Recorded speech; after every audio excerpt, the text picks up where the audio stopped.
Assalamualaikum, kembali lagi bersama channel Baby Manhwa. Terima kasih atas dukungan sahabat pendengar, dan Mamang mohon untuk bantuannya dengan memberi hype di video Mamang, terima kasih. Melanjutkan video sebelumnya, Sisan tidak menduga, leluhurnya kini telah mengakui Ye Chengqing. Patriark menanyakan, leluhur, apakah keputusan ini tidak terlalu terburu-buru? Tindakan seperti ini, sama saja kita berpihak kepada ras manusia, bukankah seluruh suku di Nanling akan menganggap kita pengkhianat? Tusi menatap tajam, kenapa? Apa kau meragukan keputusanku? Hamba tidak berani leluhur, hanya saja, tiba-tiba Huang memotong pembicaraan mereka. Tidak kusangka senior sangat bijak dan memahami situasi. Meski Tusi tidak menyukainya, kali ini dia ambil risiko, untuk mempercayai yang Huang dan Sisan sampaikan. Hari berikutnya di Istana Taosan, para bawahan siluman rubah telah berkumpul, yang dipimpin oleh patriarknya, sudah bersiap untuk berangkat. Mereka berencana untuk menjelajah setiap reruntuhan, hanya untuk mencari batu primordial. Sisan tidak menduga, dengan mengatasnamakan Tuan Ye, leluhurnya yang sekeras batu bisa ditaklukkan juga. Aku merasa mengikuti Tuan Ye adalah pilihan yang tepat. Lalu Tusi memanggilnya, Sisan, ikuti aku jalan-jalan sebentar ke Istana Taoshan. Tusi mulai membuka percakapan, Sisan, kau adalah penerus Spirit Fox yang memiliki esensi murni leluhur. Tapi jujur saja aku masih sulit untuk mempercayai, hanya dengan pencerahan dari orang bernama Ye itu, kau dapat menerobos sangat cepat. Sisan memberi penjelasan, selain bimbingan Tuan Ye, aku juga dianugerahi sebuah lukisan, yang beliau ciptakan secara pribadi. Tusi begitu penasaran ingin melihat lukisannya, dia meminta Sisan untuk menunjukkan jika ia membawanya. Sisan mengeluarkan lukisan itu dari ruang penyimpanannya, sesaat Tusi tidak bisa berkata apa-apa, dia fokus memperhatikan lukisan tersebut.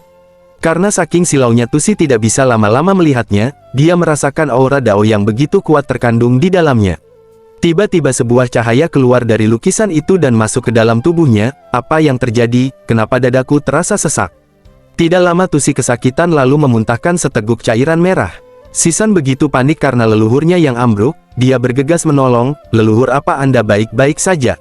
Aku tidak apa-apa, ini hanya salam perkenalan dari Tuan Ye. Tiba-tiba Tusi berteriak, ini tidak masuk akal, sungguh luar biasa. Sisan yang tidak mengerti mempertanyakan, sebenarnya ada apa dengan leluhurnya? Ternyata Tusi mengalami stagnan dalam kultivasi selama ratusan tahun, dan serangan dari lukisan itu, telah mengeluarkan kotoran yang menghambat terobosannya. Dengan begitu dia yakin, dapat menerobos ke tahap kultivasi lebih tinggi lagi dalam waktu dekat. Sisan yang melihat reaksi Tusi begitu aneh, dia menduga apa mungkin leluhur terkena gangguan mental. Dia pun akan menyimpan kembali lukisannya, namun tiba-tiba Tusi berbalik menatapnya dengan tajam.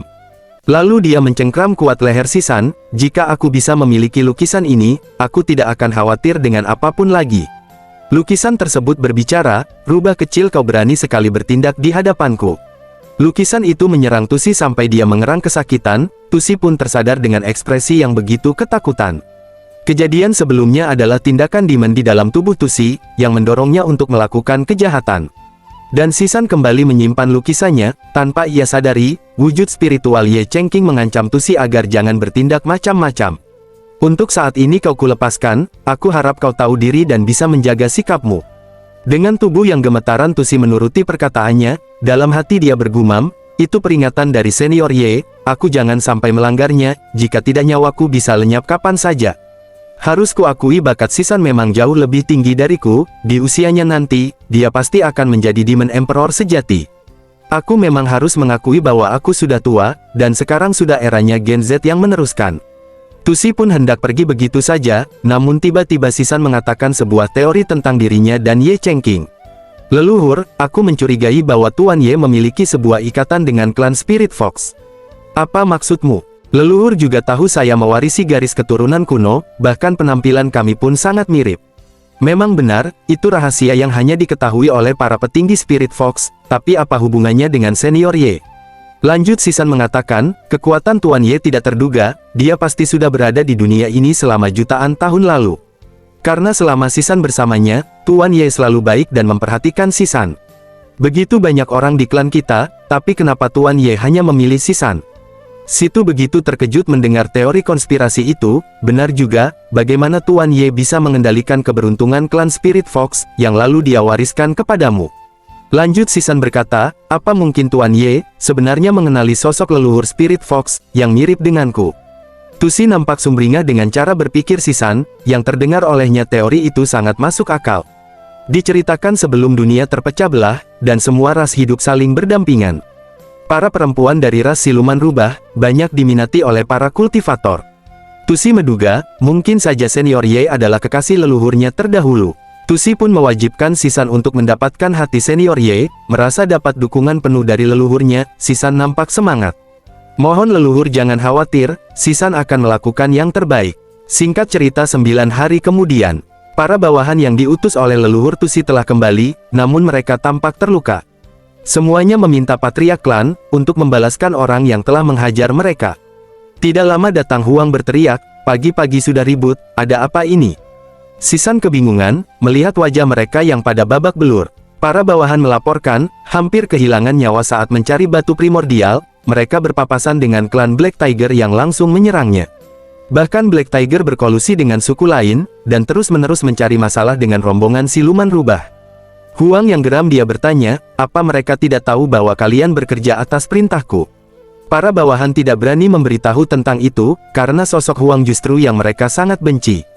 Mendengar itu Huang langsung murka, sekarang mereka begitu berani bertindak. Kalian tunggu di sini, kali ini aku sendiri yang akan memusnahkan mereka. Patriark klan rubah meragukan kekuatan Huang, meskipun Ming Jue telah tiada, tetapi mereka masih memiliki dua tetua yang sangat kuat. Ada Jue Ling dan juga Jue Hai, yang merupakan seorang Demon King. Belum lagi sesosok tersembunyi, yang ranahnya berada di tingkat Demon Lord.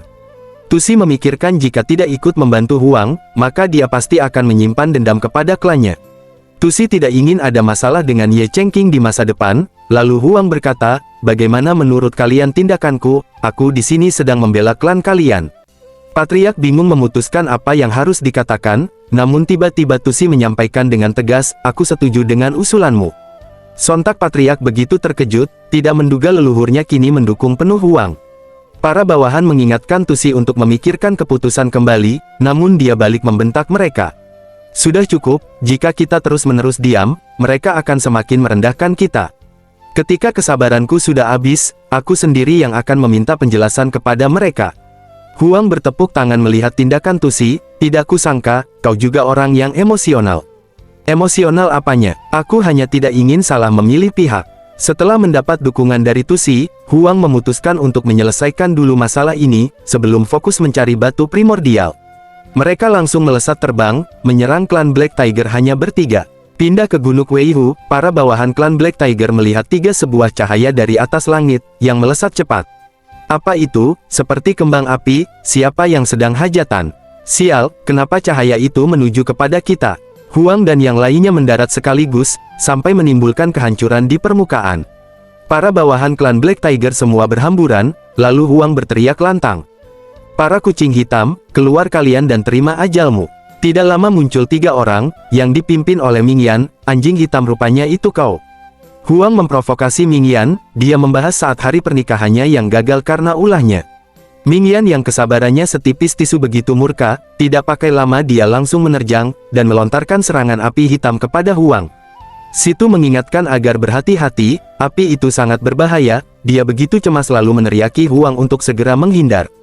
Namun Huang hanya tersenyum meski bahaya menghampirinya, api hitam raksasa memborbardir sampai area sekitar porak-poranda. Bahkan Ming Yan terhempas cukup jauh, saking kuatnya dampak dari serangan itu. Dia pun memuntahkan cairan merah, ini adalah jurus terkuat yang baru saja aku latih, Ming Yan percaya diri Huang pasti akan musnah menjadi debu. Namun ternyata mereka baik-baik saja, tidak sedikit pun serangan itu dapat menembus barier dari daun willow. Ming Yan tidak menduga, kenapa resistensi Huang begitu tinggi. Lanjut Huang memprovokasinya lagi, cepat berdiri, aku tidak punya angpau untuk kuberikan, meskipun kau lama berlutut. Bajigur, jangan banyak ngebacot, sebenarnya untuk apa kau datang ke sini? Dengan santai Huang mengatakan, aku ke sini untuk memusnahkan kalian. Ming Yan pun mentertawakannya, apa kau sedang bermimpi, kau pikir klan Spirit Fox dapat melindungimu? Tusi nampak kesal direndahkan oleh Ming Yan, sepertinya rubah tua ini sangat kelaparan, sampai mau bersekongkol dengan anjing sialan itu. Pantas saja wanita jalang lari dari pernikahan, benar-benar keluarga murahan kalian. Tusi tidak tahan dengan ucapan kasarnya, dia pun mulai emosi, Ming Yan jaga ucapanmu. Kenapa kau marah? Aku mengatakan fakta klasik kecilku.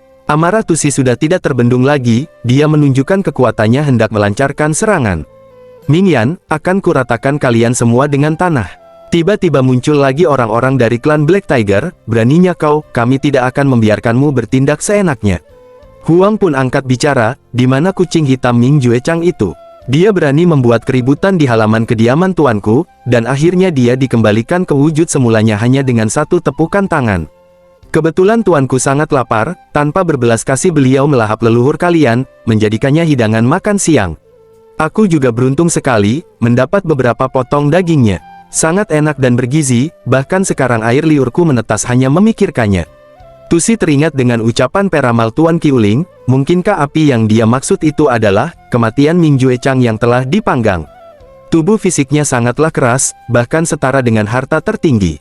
Tetapi di tangan senior Ye, dia hanya sebagai bahan nutrisinya. Untung saja waktu itu dia tidak menyukaiku karena berbulu lebat, jika tidak mungkin aku akan bernasib sama. Di samping itu tetua klan Black Tiger, sudah memancarkan tekanan intimidasi yang begitu kuat. Bocah, tidak peduli seberapa banyak kebenaran yang kau ucapkan, tapi hari ini, kau akan merasakan hal yang sama dengan Ming Juechang. Huang tidak gentar mendengar ancamannya, dia balik mengingatkan. Jika kalian setuju menjadi pelayan Spirit Fox, dan cucumu yang tidak beradab ini yang hanya bisa mengeong, harus berlutut dan meminta maaf, maka aku Black Emperor Huang, akan mengampuni kalian semua. Jika tidak, belum sempat Huang menyelesaikan perkataannya, tetua itu melancarkan serangan tiba-tiba kepada Huang. Berisik kau anjing sialan, aura hitam yang menyelimuti rantai melesat ke arah Huang, meski dia dihadapkan kekuatan yang besar, Huang tetap tenang dan menegaskan. Mingyan, kau tidak akan bisa hidup tenang sampai kepalamu hancur pun. Huang menggunakan artefak pemberian pohon su, dia merapal mantra untuk memicu kekuatan terbesarnya. Turunkan 5 guntur kesengsaraan, berikan aku kekuatan ilahi itu. Lalu energi hitam yang begitu menakutkan, dalam sekejap ditelan habis hanya dengan sehelai daun. Tetua Ming begitu terkejut, melihat serangannya tidak berefek apa-apa. Semuanya tampak tercengang tidak percaya, bagaimana bisa, energi kematian Paman Ming diserap begitu saja. Huang semakin percaya diri, kucing hitam, apa hanya segini kemampuanmu? Kini Huang menggunakan kekuatan daun willow, untuk memperkuat energi spiritualnya, terlihat sambaran petir dari tubuhnya terpancar membuat area sekitar bergemuruh. Saking kuatnya tekanan itu, orang biasa yang berada di dekatnya sampai terlempar jauh. Tetua Ming mengetahui jenis energi hijau itu, bukankah ini adalah teknik dari Secret Realm Return Aura? Mengingat kejadian dulu, saat Tetua Ming sedang berkultivasi. Saking terlalu fokusnya dia berlatih, aura yang terpancar tidak disengaja telah mengganggu pohon su. Dia pun dijerat dan hampir meregang nyawa pada saat itu, dengan napas yang semakin menipis, Tetua Ming memohon pengampunan karena ketidakpekaannya. Pohon su pun memberinya kesempatan, dan jangan pernah muncul lagi di hadapannya. Dan sekarang dia merasa aura yang Huang tunjukkan, sama persis dengan yang dia rasakan dulu. Tidak lama pohon su muncul di sana, Huang kenapa kau terlalu cepat menggunakan artefakku? Dia pun merengek kepada pohon su, lalu mengadu hanya karena mengirim orang-orang dari klan rubah, untuk mencari batu primordial. Tapi mereka telah melarang kami, bahkan dia mengatakan, meski dewa datang dia harus berlutut terlebih dahulu. Tetua Ming begitu panik, dia pun berteriak kepada Huang. Mana ada aku mengatakan seperti itu, lalu Huang memohon kepada pohon su, kakak senior, adik ini tidak berguna untuk tuanku. Tapi jika aku gagal menyelesaikan tugas ini, meski aku mati, aku tidak akan bisa tenang. Mingyan pun geram mendengar ucapannya, Huang kau telah memfitnah kami, tunjukkan mana buktinya jangan hanya membual. Tentu saja tidak ada buktinya, jika ada, itu bukan lagi fitnah namanya. Pohon su yang murka meneriaki mereka, kurang ajar, kalian telah kelewat batas. Skill pasif pohon su aktif, Mingyan pun tidak dapat menggunakan kekuatannya. Lalu pohon su memberi mereka kesempatan untuk menebus kesalahannya, dengan cara mencarikan batu primordial untuk tuanku. Namun Mingyan dengan sadar dia malah mencemoohnya. Pohon sialan, bahkan tubuh aslimu pun tidak berani kau tunjukkan, apalagi tuanmu yang kau sebut itu, siapa kalian sampai berani memerintah kami? Pohon su melancarkan serangan kecil untuk membuat Mingyan jera, namun dengan serangan begitu saja, area sekitar langsung luluh lantah, bahkan Mingyan hampir tewas. Kau berani bersikap tidak hormat kepada tuanku, sepertinya kau bosan hidup. Pohon su melancarkan serangan lanjutan, 3 aura hijau melesat dari ujung dahannya. Untungnya Tetua Ming segera bertindak memblok serangan itu, meskipun ia kesulitan sampai keringat bercucuran di wajahnya. Dia memohon kepada Pohon Su untuk berbelas kasih atas sikap Mingyan. Dia pun menggampar Mingyan untuk memberi pelajaran. Dasar bodoh, cepat kau berlutut kepada Ancient Demon. Namun Pohon Su sudah terlanjur geram. Dia hendak melenyapkan Mingyan dengan serangan berikutnya. Lalu Mingyan meminta pertolongan kepada pamannya, tapi tiba-tiba Tetua Ming menyerang Mingyan begitu kuat. Daripada dia mati, lebih baik hidup meski kultivasinya hancur. Mingyan kembali ke sosok aslinya, menjadi seekor harimau hitam. Semua orang dari klan Black Tiger sampai tercengang. Mulai saat ini, Tuan Muda tidak jauh beda dengan orang cacat. Lalu Tetua Ming berlutut meminta pengampunan atas nama Mingyan. Ancient Demon, aku mohon biarkan dia hidup. Dan Pohon Su pun berbelas kasih untuk sekarang, karena dia mengenal Tetua Ming. Jika saja kau tidak datang, aku mungkin sudah meratakan klan Black Tiger. Aku mengerti senior, maafkan kami yang telah bersikap lancang. Lalu Pohon Su memanggil Huang. Dia menyuruhnya agar segera kembali saja ke sisi Tuan Ye, karena Pohon Su sudah mengutus orang untuk mencarikan batu primordial. Tetua Ming mendengarkan percakapan mereka, dan Pohon Su pun kembali menjadi daun willow. Tetua berpikir jika klannya dapat memberikan batu primordial kepadanya, maka masalah ini akan selesai. Di saat Huang dan yang lainnya hendak pergi, tiba-tiba Tetua Ming memanggil mereka. Kalian tunggu sebentar. Huang pun langsung berbalik, ada urusan apa lagi? Black Emperor, hari ini hanyalah sebuah kesalahpahaman saja. Tetua Ming memberikan cincin penyimpanan, yang di dalamnya sudah ada 50 biji batu primordial. Tanpa basa-basi Huang langsung mengambilnya. Rupanya dia cukup kaya raya, secara pribadi memiliki batu sebanyak itu. Karena klan Black Tiger sudah mengalah, Huang pun memanfaatkan kesempatan ini. Apa hanya ada 50 biji saja di dalamnya? Tetua Ming sejenak tertegun mendengar komentar Huang seperti itu. Dia pun kesal dan sedikit menaikkan nada bicaranya. Apa kau pikir batu primordial dapat ditemukan begitu mudah? Seharusnya kau bersyukur. Sebagai permintaan maaf, kami memberi kompensasi batu itu. Huang malas mendengar perkataannya. Minimal kau harus memberikan 200 biji batu primordial. Tetua Ming mulai tersulut emosi kembali. Kau bajigur kecil sangat serakah. Namun Huang tidak peduli. Dia menegaskan lusa adalah terakhirnya ada di Nanling. Aku akan jelaskan masalah ini kepada kakak Su dan tuanku.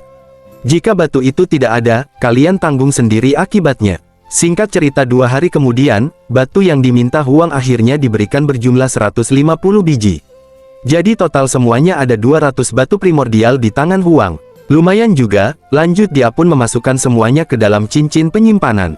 Terlihat Tetua Ming nampak sangat lelah. Dia sampai pontang-panting menguras tenaga untuk batu sebanyak itu. Muridnya begitu kesal melihat sikap Huang. Dia hendak memukulnya, namun tindakannya dihentikan oleh Tetua Ming. Sebelum Huang benar-benar pergi, Tetua Ming memohon agar Huang membicarakan yang baik-baik tentang klannya kepada senior Su dan juga tuanya itu. Tenang saja, semuanya bisa diatur.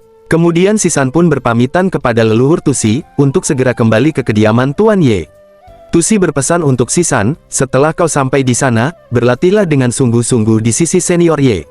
Baik leluhur, Sisan mengerti. Mereka pun langsung melesat meninggalkan Tusi dan Tetua Ming. Huang pulang nampak bersemangat. Sepanjang perjalanan dia membayangkan akan banyak mendapat pujian dari kakak Su dan Tuan Ye. Tidak berselang lama hari berganti malam, Huang dan Sisan sudah sampai di rumah Ye Chengqing. Kakak Su, kami telah kembali. Tiba-tiba Pohon Su mengomeli Huang, mulai sekarang kau jangan pergi ke Nanling lagi. Kenapa kakak Su? Gara-gara ulah kau di Nanling, kini klan Black Tiger telah menganggapku musuh bebuyutan. Setelah aku memulihkan luka Dao di tubuhku, biar aku sendiri yang pergi ke Nanling untuk membuat perhitungan kepada mereka. Lalu Huang menunjukkan hasil jarahannya. Kakak Su, lihat ini, klan Black Emperor memberikan 200 biji batu primordial. Karena mereka masih mau patuh, maafkan saja mereka kakak Su. Urusan ini biar aku yang putuskan sendiri. Sekarang kau serahkan batu ini kepada Tuan Ye. Baiklah kakak Su, selamat malam. Di kamar Ye Chengqing, secara diam-diam Sisan menaruh cincin penyimpanan untuk membuat kejutan tuannya. Lalu Sisan sedikit mencubit pipinya. Ternyata tuan sangat imut saat sedang tertidur. Tiba-tiba saja Ye Chengqing menangkap tangannya, lalu menarik Sisan sampai dia terjatuh di pelukannya. Tapi kejadian itu Ye Chengqing masih dalam keadaan tidak sadar. Tidak disengaja akhirnya mereka tidur bersama sepanjang malam. Keesokan paginya, Ye Chengqing merasakan pinggangnya sangat pegal sekali. Dia pun terbangun, dan melihat di sampingnya sudah ada Sisan yang masih tertidur lelap. Sontak Ye Chengqing begitu terkejut, astaga, kenapa ada dia di kamarku? Kapan Nona Sisan kembali, dan kenapa dia tidur di sini? Lalu Ye Chengqing tidak disengaja menyentuh cincin yang dibawa Sisan. Punya siapa ini? Apa jangan-jangan Nona Sisan membawakan ini untukku? Ye Chengqing penasaran, dia pun ingin masuk untuk melihat benda apa yang ada di dalamnya. Setelah di dalam cincin penyimpanan, terlihat ekspresi yang dia tunjukkan sangat terkejut. Banyak sekali batu primordial di sini. Ye Chengqing nampak sumringah, dengan batu sebanyak ini, bukankah aku akan langsung naik ke alam Ascension? Tidak pakai lama, Ye Chengqing langsung berkultivasi, bahkan 2 batu sekaligus dia gunakan. Sedikit demi sedikit batu itu mulai bereaksi, setelah Ye Chengqing merapalkan mantra. Energi spiritual mulai berkumpul, dan merasuki tubuhnya dalam jumlah yang sangat besar.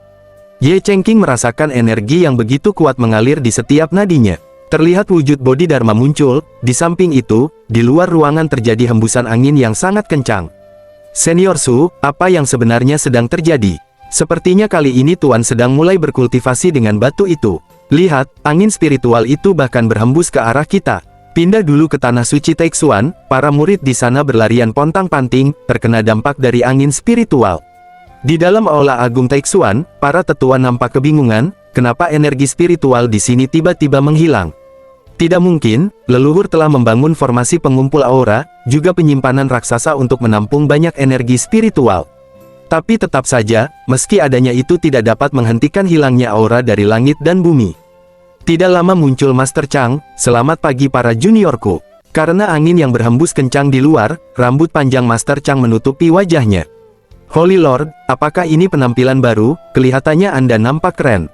Keren gundulmu, aku melintas di halaman, tapi di luar sedang terjadi badai aura yang sangat besar. Ngomong-ngomong di mana adik junior Jiu Jiu? Belakangan ini dia sedang berkultivasi dengan sungguh-sungguh, karena beberapa hari lalu dia mendapatkan pencerahan. Lalu Master Jiang mulai membuka pembahasan, tentang keributan yang disebabkan oleh badai aura. Meski Master Chang sedikit menghela nafas, tapi dia tidak mempermasalahkan itu setelah memeriksanya. Semua aura di tanah suci Taixuan sedang mengalir ke kota Xiaoqi. Master Chang mengetahui mungkin senior Ye sedang berkultivasi saat ini. Rupanya begitu, pantas saja formasi dan pelindung sekte kita tidak bisa menahan aliran energi spiritual, ternyata senior Ye sedang menggunakannya.